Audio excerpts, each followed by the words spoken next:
누가복음 6장 23절에서 26절까지 보겠습니다. 너희는 그날에 기뻐하게 되어졌다. 그러므로 너희는 뛰어라. 봐라. 너에게 저 하늘 안에서 그 상이 크기 때문이다. 그 자신들의 그 조상들이 그 선지자들로 준비된 것과 같기 때문이다.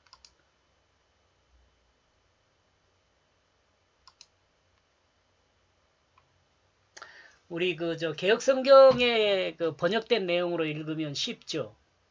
근데 의미를 생각하기가 좀 저로서는 어렵더라고요. 그래서 나름대로 성경을 전체를 해석을 했습니다. 번역을 했죠. 이거 제가 이 번역이 완벽하다 그걸 주장하는 것은 아닙니다.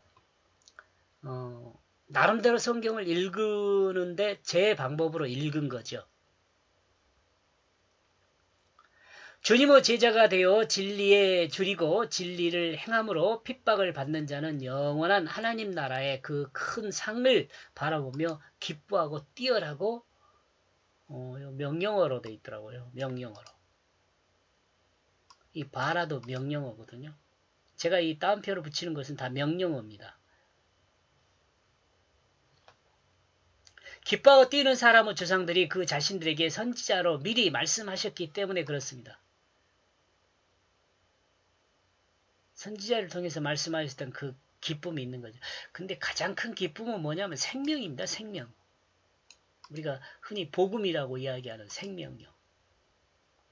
성경 말씀을 하나님 말씀으로 받는 사람은 행운이다.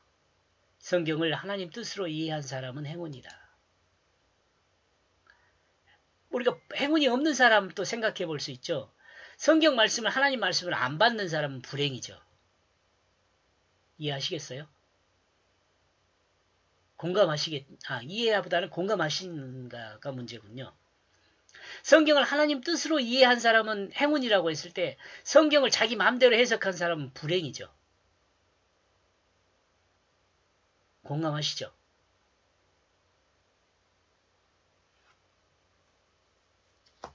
적어놓을까요 하나?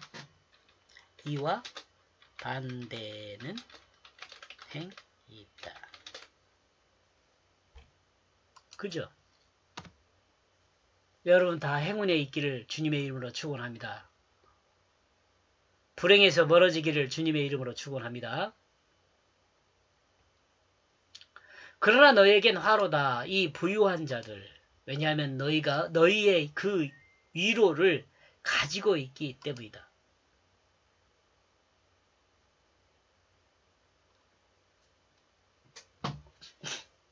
누가복음 6장 20절에서 23절의 내용의 반대되는 사람들이 있습니다. 앞에서 지금 되게 이 내용은 마태복음 5장에 나와 있는 그 산상수훈이라고 말하는 그 말씀이거든요. 근데 지금 여기서도 이렇게 기억하고 있는데 그와 반대 지금 말하는 거죠. 반대. 불행인 사람들. 이와 반대는 불행이다.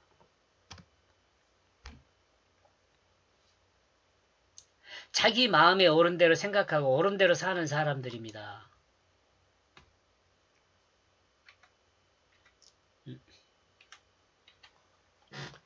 이들에게는 화가 있을 것입니다. 이들은 자기 만족을 하게 됩니다. 스스로가 위로를 가지고 자족하는 사람들입니다. 이와 같은 사람은 현재가 좋기 때문에 미래에 대한 기대를 하지 않습니다. 미래를 소망하지 않습니다. 그러므로 이와 같은 사람에게는 미래가 없습니다. 미래가 없는 이와 같은 사람에겐 다가오는 미래에는 자신들이 기대하지 못한 화가 있을 것입니다. 이래 미래라는 말과 현재라는 말이 나와서 지금 잠깐 생각하는 건데요. 제가 생각하는 삶이라는 것은 어떤 거냐면 우리는 늘 미래를 산다라고 생각을 합니다. 우리는 늘 미래를 살아요. 적어놓을까요?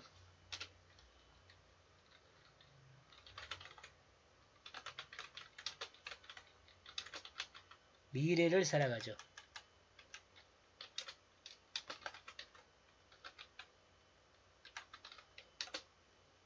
미래를 살아가요.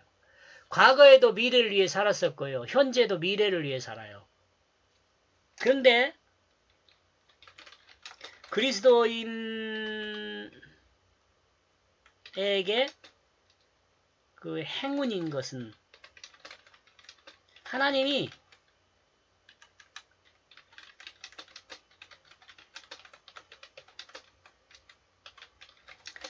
이 미래를 보장해 주세요.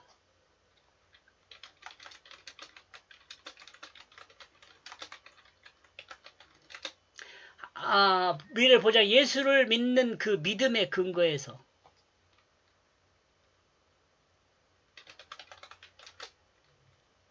구원의 약속을 해주죠.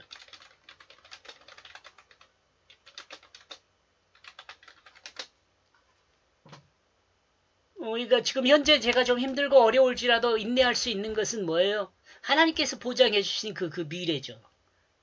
그리스도인은 미래를 현재 살아가요. 그러니까 현재 미래를 살아가는 거죠. 25절 보겠습니다. 너희에게 나로다. 지금 너희의 욕망이 채워진 자들아. 왜냐하면 너희가 굶주릴 것이기 때문에 화가 있다. 지금 너희 웃고 있는 자들아. 너희는 슬퍼하며 크게 울 것이다. 자신의 욕망을 채우고 자족하는 사람은 화가 있습니다. 현재는 자기들 마음에 오른 대로 행하여 자신들의 욕망이 채워지지만 사실 욕망이 채워진 것도 아니에요. 그죠? 욕망 채워지지 않아요. 왜냐하면 욕망은 그 구멍난 독과 같다 그래 계속 채워져도 빠지기 때문에 물이 차지를 않는다. 그렇잖아요. 인간의 욕심 끝이 없어요. 끝이.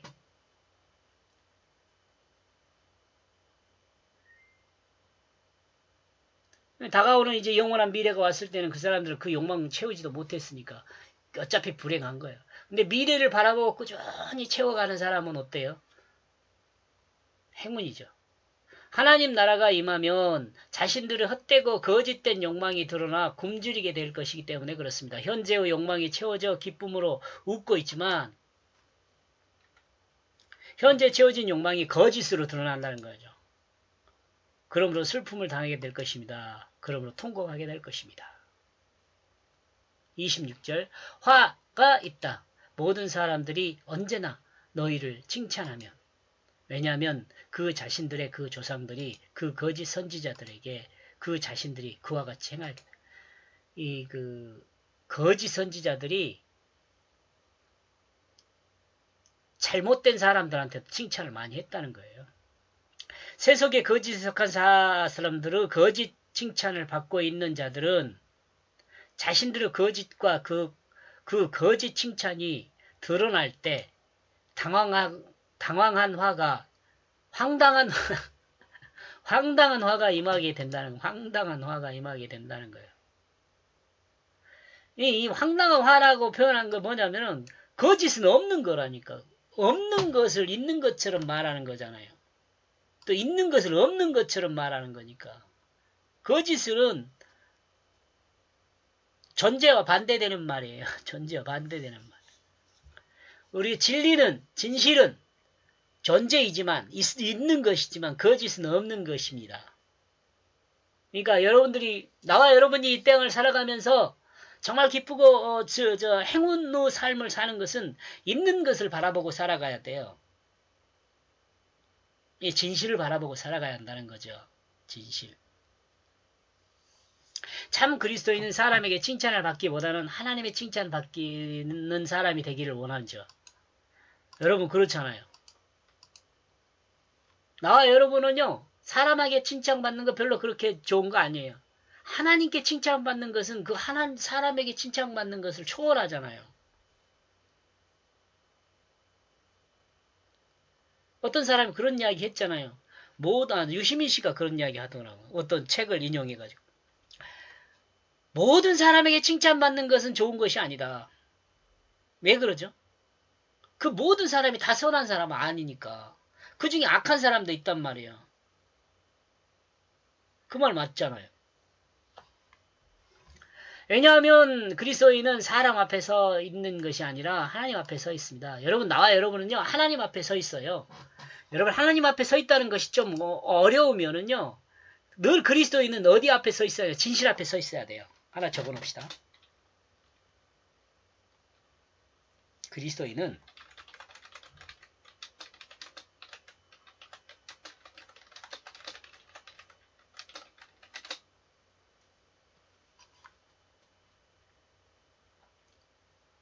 그 자신의 조상들도 마찬가지로 거짓 선지자를 섬기며 거짓 선지자가 그 조상들에게 행하였던 것과 같이 이와 같이 자신들도 자신들의 조상들과 같이 당하게 된다는 거죠. 성경은 인간의 경험된 지식으로 풀어 인간의 뜻으로 이해한 사람은 화가 있을 것이다. 이들은 성경을 선지자의 말로 이해하고 인간의 지식과 경험으로 풀어내기 때문이다. 이거 어렵지 않은 이야기인데 좀 어렵게 들릴 수 있지만 쉬운 이야기예요. 간단하게 말하면 자기 마음대로 성경 해석하는 거예요. 하나님의 뜻을 따라 해석하는 것이 아니고. 성경은 선지자를 통해 인간의 언어로 된 인간의 이야기 안에 하나님의 뜻을 전달하는 하나님 말씀으로 이해해야 합니다. 저는 이걸 신학의 기초라고 해서 기본이라고 봅니다. 베이직, 기초. 이 큰 전제를 벗어나면 신학 아무 의미가 없어요. 여러분 하나님에 대해서 공부할 수가 없어요. 하나님에 대해서 알게 하는 것이 무엇이냐면 성경책이거든요. 성경이에요. 근데 하나님에 대해서 이야기를 하나님이 인간 언어로 된 인간 이야기 안에 하나님 자신을 담아놨고 하나님 뜻을 담아놨어요. 그러니까 그것을 하나님 뜻으로 이해해야 돼요. 같이 조상들이 선지자로 준비된 자들은 하나님의 상이 크니 기뻐하게 된다.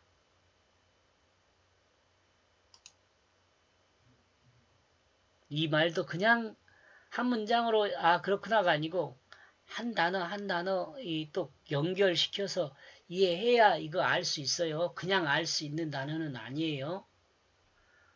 왜냐하면 지금 20절에서부터 26절까지 이렇게 각 절을 요약하고 각 절을 또 조직화해서 요약해서 이 문장이 나온 거라서 이 문장 하나 갖고 딱 달랑아 이렇게 되기는 좀 어려워. 근데 이 문장을 다 이해하면 이 내용들을 다 이해할 수 있게 될 것이다 라고 저는 생각을 합니다. 고맙습니다.